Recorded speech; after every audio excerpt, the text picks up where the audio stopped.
Xochimilco proviene del náhuatl y se compone por dos en particular. Xochi, que significa flor, mil, sembrado, co, lugar, que significa en el sembradío de flores. Esta es la historia de Xochimilco. Los primeros habitantes de Xochimilco fueron las tribus preclásicas de Cuicuilco, Copilco y Tlalilco. Durante el periodo clásico, los teotihuacanos.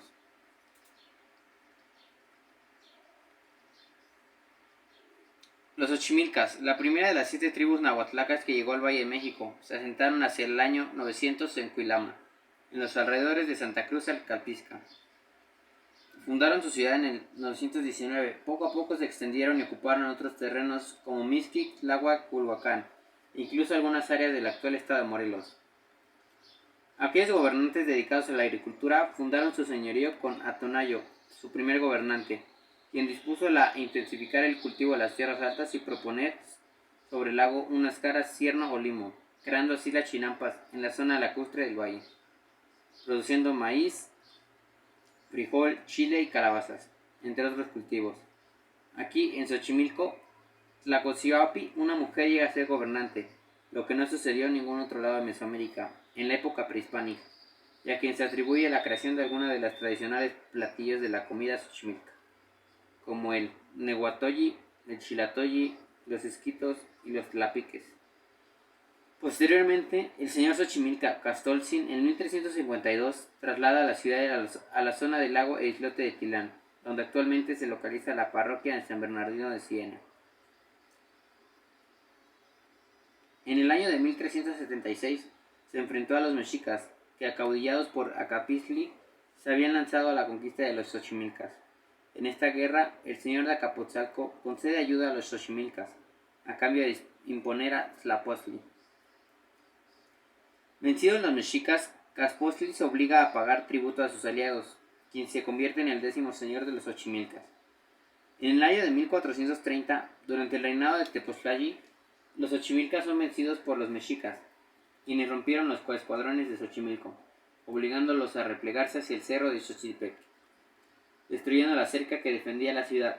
Entonces, los señores de Xochimilco, para evitar más destrucción, saqueo y muerte, ofrecieron vasaje a los mexicas. Iscuac los obligó a construir de piedra y tierra la calzada que unía a dos señoríos, hoy calzada de Tlalpan, y los puentes para cruzar las acequias.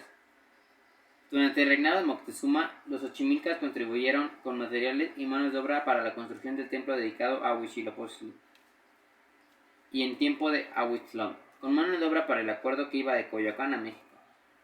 Con el siguiente gobernante, Tlihuatzin, los Xochimilcas contribuyen con muchos prisioneros de guerra que había tomado de Huanhuapan, Jalisco, del valle de Mexitlán y de Oaxaca, y para repoblar esas comarcas, envían en 1489 a 20 matrimonios xochimilcas, que fueron distribuidos convenientemente mientras arribaban los colones mexicas.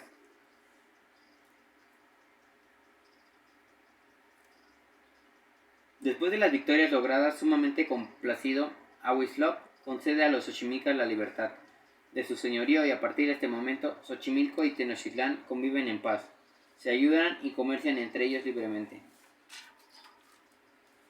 En el mandato de Moctezuma Huitzilopotli, los sabios chilicos presagiaron la llegada de los hombres blancos que acabarían con el poderío mexica.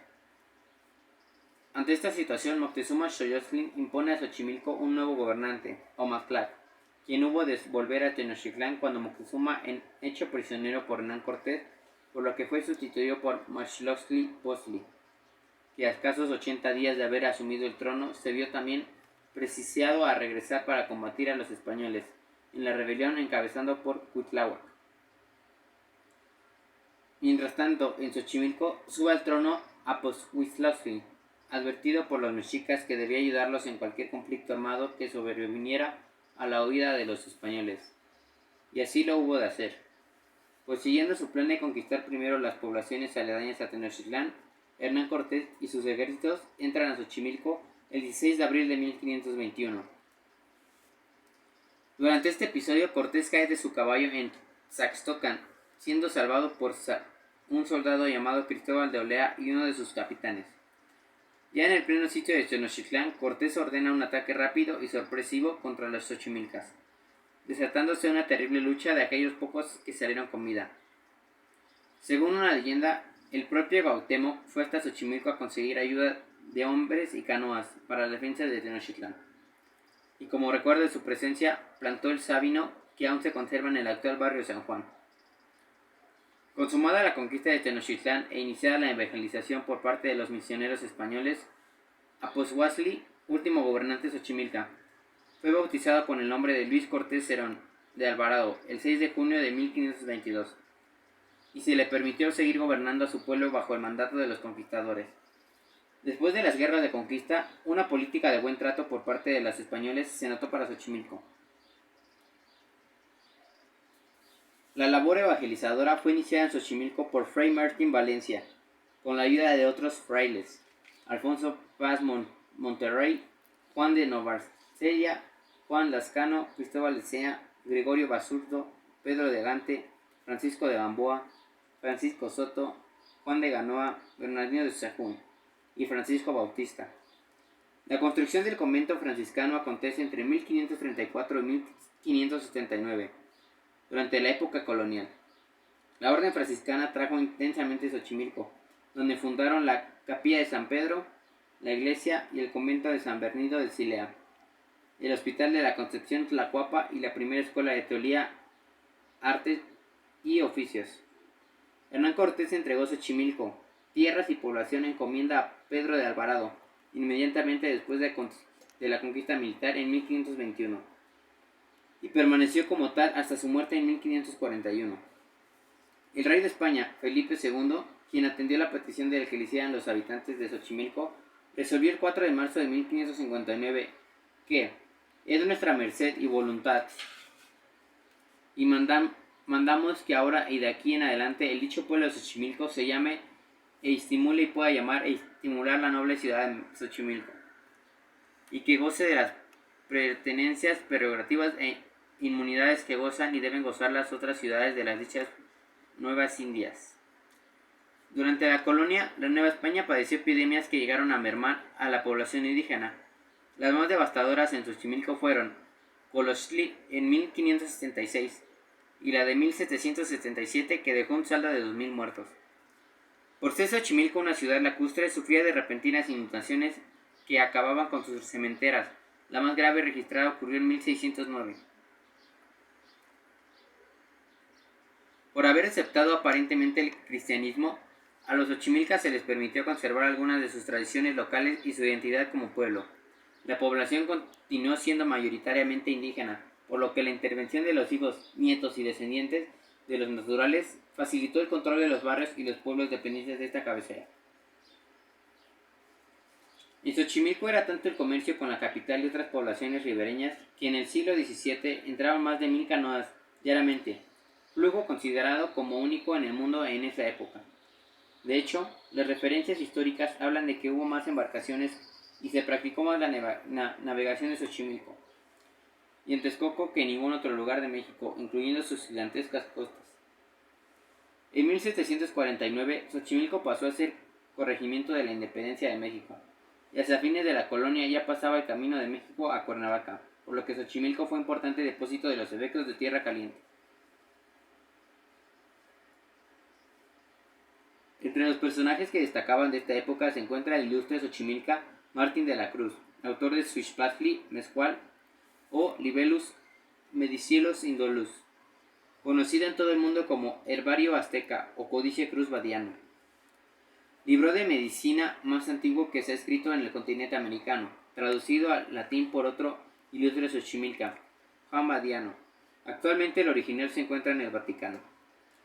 Durante el movimiento insurgente de independencia, Xochimilco también participó con su conveniente, especialmente dentro del grupo suriano que se desarrolla hacia 1815, después de su fusilamiento del general José María Morelos y Pavón. En toda la etapa insurgente, hasta consumarse la independencia de 1821, Xochimilco estuvo construyendo para lograr el triunfo contra los realistas y el gobierno colonial. El paso hacia el sur era por los alrededores de Xochimilco y el camino antiguo a Acapulco, que pasaba por Tepepan y que era utilizado por Maximiliano y Carlota en sus viajes de descenso a Cuernavaca. En 1850 se puso en operación el primer barco de vapor que daba servicio entre México y Chalco, y en 1853 otro buque de mayor tamaño era el asombro y deleite de los capitalinos de Xochimilcas. Sin embargo, para 1880 se pierde la crónica de la navegación, dejando para el acuerdo y vestigio romántico varios astilleros, dedicados a construir chalupas, trajineras y otros botes. Los pequeños talleres, industrias familiares y sus obreros vendrían a sus herederos para más antiguos astilleros abridos en el continente americano, después del río Zaguapan en Tlaxcala en 1521. Durante el Porfiriato se construyeron las cajas de agua, bombas de las manantiales de Xochimilco a la Ciudad de México, carecía de abasto suficiente. Conforme se condujo el agua hacia la Ciudad de México, se fueron cegando las sequías. Esta situación afectó al comercio, ya que durante siglos el transporte de los productos, frutas y verduras se había hecho a través de los canales. Por otra parte, la ruta por tierra estaba entorpecida por el arenal de Tepepan, que hacía difícil el paso. En julio de 1908, el presidente Porfirio Díaz inauguró el servicio de tranvías eléctricas a Xochimilco. Según el proyecto original, la ruta debería llegar hasta Tullehualco. A mediados de 1911, los primeros zapatistas llegaron a Milpalta y después a Xochimilco. El 7 de septiembre de ese año incendiaron Nativitas y San Lucas. Permanecieron allí, y bajando grupos a Xochimilco sin atacar a nadie. Así que permanecieron hasta el 21 de mayo de 1912, en que ya estaban perpenetrados y en mayor número tomaron la ciudad, quemando la gran parte del sur, hasta la calle Nezahualcóyotl, donde hicieron su cuartel. La ocupación de los zapatistas se extendió hasta Tlepalpan y Xochitepec. El 23 de abril de 1913, siendo presidente de México Victoriano Huerta, 39 aspirantes del colegio militar fueron acribillados en una callezuela de San Lucas Xochimalca, calle Montemorelos, donde actualmente existe placa conmemorativa en homenaje a esos jóvenes. Como los carrancistas acababan de llegar por Comanco, los zapatistas dañan las bombas, además de incendiar el centro de Xochimilco y el Palacio Municipal, que había sido contraído por el orden del doctor José Zafairo Rivera en 1871. El 15 de julio de 1911, tras la entrada triunfal del presidente Madero a la capital, toma posesión como encargo del gobierno de Xochimilco el licenciado Modesto Romero Valencia. En diciembre de 1914 tuvo lugar en Xochimilco el histórico encuentro entre Francisco Villa y Emiliano Zapata para firmar la alianza conocida como el Pacto de Xochimilco. En enero de 1921 se crean las delegaciones entre las que contaba Xochimilco y que se incluían los pueblos de Mixquic, San Juan Iztayopan y Tetelco. Por tal motivo, el 15 de enero de ese mismo año fue nombrado como primer delegado el señor Pablo Rosas Velasco, y es hasta 1931 que se da a Xochimilco su actual definición geográfica. Hoy en día, Xochimilco se divide en 18 barrios. Xochimilco se forma además por 45 colonias. Por todos esos motivos y con el objetivo de rescatar y preservar sus recursos, tomó bajo protección. A partir de 1986, la zona rural y lacustre de Xochimilco, por todo esto, los vestigios prehispánicos, los monumentos coloniales, los museos, las chinampas, los embarcaderos turísticos, los bosques y los parques hacen de Xochimilco uno de los puntos turísticos reconocidos a nivel nacional e internacional. Por último, ¿qué es lo que más se te ha dificultado a la hora de hacer la investigación? Pues no tuve dificultad, ya que al contar con el internet y fuentes que te dan información base, pude realizar la investigación. ¿Qué es lo que más me ha gustado a la hora de hacer la investigación? Pues que ahora entre los canales de los que hace siglos fue el Gran Lago de Texcoco, hoy se pueden apreciar las chinampas con amplias zonas de cultivo y sus invernaderos, y que toda la zona de Xochimilco fue declarada Patrimonio de la Humanidad. ¿Consideras que es importante saber sobre nuestra colonia? Yo diría que sí, porque al conocer la historia podemos entender el presente en el que vivimos y conocemos nuestra realidad actual y aprendemos de ella.